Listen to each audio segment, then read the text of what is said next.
Welcome back, folks, and today we're going to be having a look at Black Seas from Warlord Games, and we're going to be taking a look at the flagship of the British fleet, HMS Victory. So, back of the box tells us what you get. It's a resin and metal model of Victory, along with the sails and wake, the rigging, the naval flag sheet, your rat lines, and the ship card itself. So there you see everything you're going to get in the box. If you've not had a look at Black Seas so far, it's an Age of Sail game set in 1770s to 1830s, so it takes in the Napoleonic Wars, the Wars of 1812. So if you've got an inkling for that sort of Age of Sail, there's plenty to be getting your teeth into there. An interesting thing for me is also the level at which you can play it. They've got very basic rules that allow you to play big fleet actions, but they've also got very complicated additional rules that you can add in. So if you're a bit more interested in your naval combat and you want something that accurately portrays that style of naval warfare, then there are the options to go up a few levels of accuracy and interest. So what have we got? First thing off, we have the assembly instructions. It's fairly simple. The hull itself is resin, and the additional pieces are all metal to give you the superstructure. The rat lines are acetate, the rigging is thread, and the sails are cardboard, but we'll get to those in a second. Let's have a look at the actual pieces. So, Victory itself is a nice clean cast piece of resin. Good detail there on the bowsprit and on the cannons themselves. It's a first rate, so 104 cannons Victory had. The rear of the ship, to avoid having any sort of mould lines, they've actually cast it separately in metal, so it sits on there. And you can see even the planks of the deck, and possibly, yeah, you're not really going to be able to see it, but in the very center of this is the actual ship's wheel. So a gorgeous amount of detail on the resin. Then we have the metal pieces. So this gives us your sails, anchors, and that sort of thing. So let's get that out of the way. You get 4 anchors. Yeah, 4 anchors. There's a fair bit of flashing on these, but it's at the extremities. Safely remove that. The moulds themselves are fairly clean. There's no real slippage or mould lines that I can see, so that's not too bad. We have the rear of the ship. Again, a little bit of flash in places, but nothing obscuring detail. And we actually have Victory there emblazoned across the stern of the ship itself, just below the windows at my thumb. And it would sit proudly there.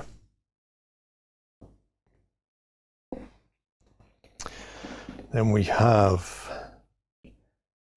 4 sets of masts and sails. So one of these, probably this piece here, will actually sit at the front of the ship, going like that, I presume. And the other pieces line the deck. We have good detail on them again, and a little bit of a mould line on it, nothing massive. Big chunky sprue gates there that will need to be removed. But the contact points are fairly thin, so it shouldn't cause too much of an issue.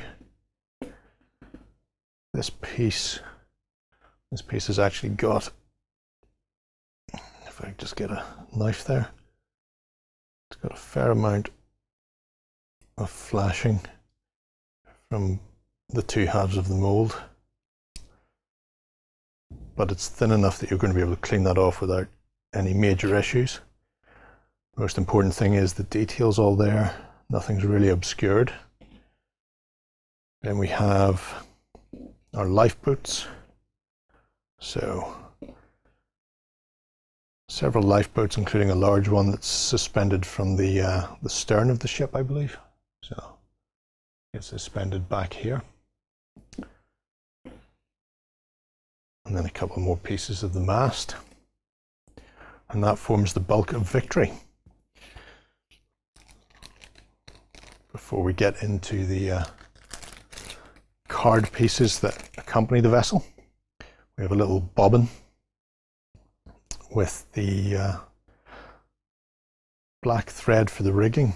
Now, I left this off when I assembled the starter set fleets. If you want to be very accurate, you can put it on, but it is quite fiddly work.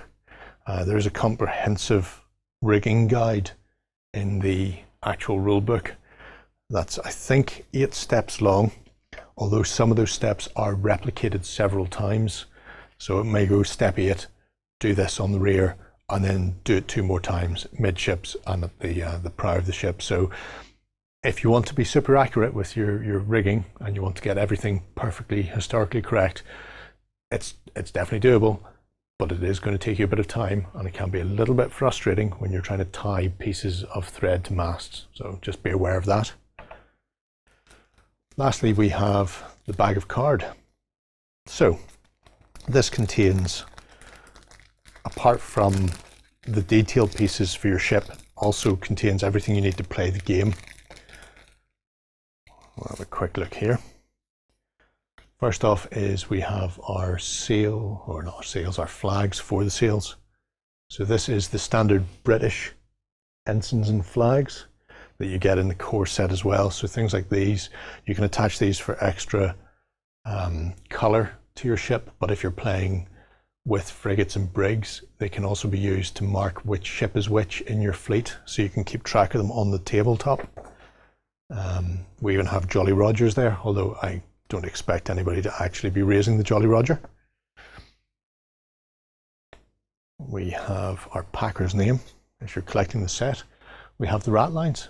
These have been printed on acetate, so if I pull that away, you'll be able to see it's actually see-through. So if you want, you can run that from the side of your ship up to the mast, and it gives that net that the sailors would actually scurry up if they were having to trim the sails. Speaking of which, we have the sails themselves, which are double-sided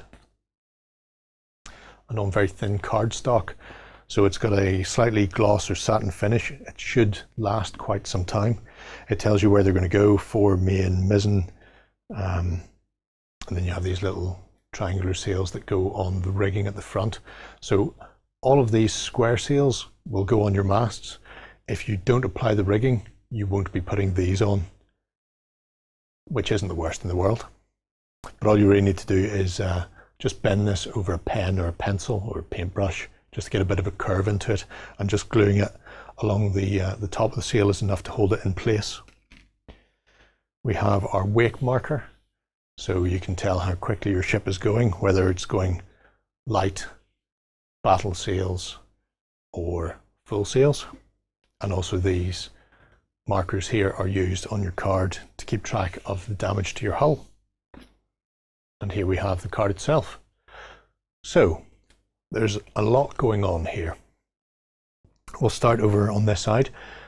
This is your rate of knots. So this tells you how many inches you can move depending on what sails your ship is at, and you move this rate for each sail. So if you're at light sails, you would move 3 inches once. If you're at battle sails, you move twice, and if you're at full sails, you move 3 times, and each time will be to your rate of knots. You can make a turn once every movement. So if you move 3 times at full sails, you can make 3 turns, and you can only use this yellow chevron, tells you whether you can move or turn 60 degrees or up to 90 degrees. So you've got restrictions on this. It's a very slow moving ship and very slow to turn as well. But it does have 115 ship points, and ship points are a measure of not just the integrity of your hull, but also of the morale of the people on board and how well they're doing.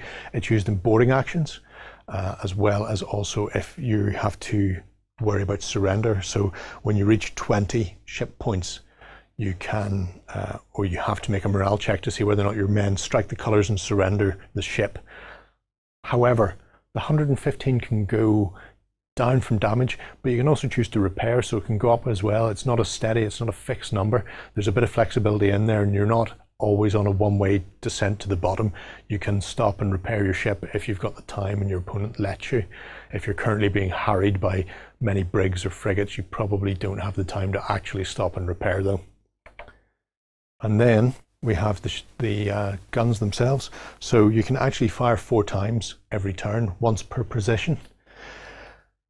You've got 1 heavy cannon to the front, 2 to the stern, and then on either side, so both broadsides have 4 heavy cannon, 4 light cannon, and 3 carronades. And that gives you the sum total of the victory. So will you be taking Nelson's flagship out on the Black Seas, or do you prefer to try and find some French privateers to harry it and bring it down? Let us know in the comments below. Go ahead and check out our other content on screen now. And while you're at it, why not hit subscribe and remember to ding our dong. Go on, you know you want to click it. Go on.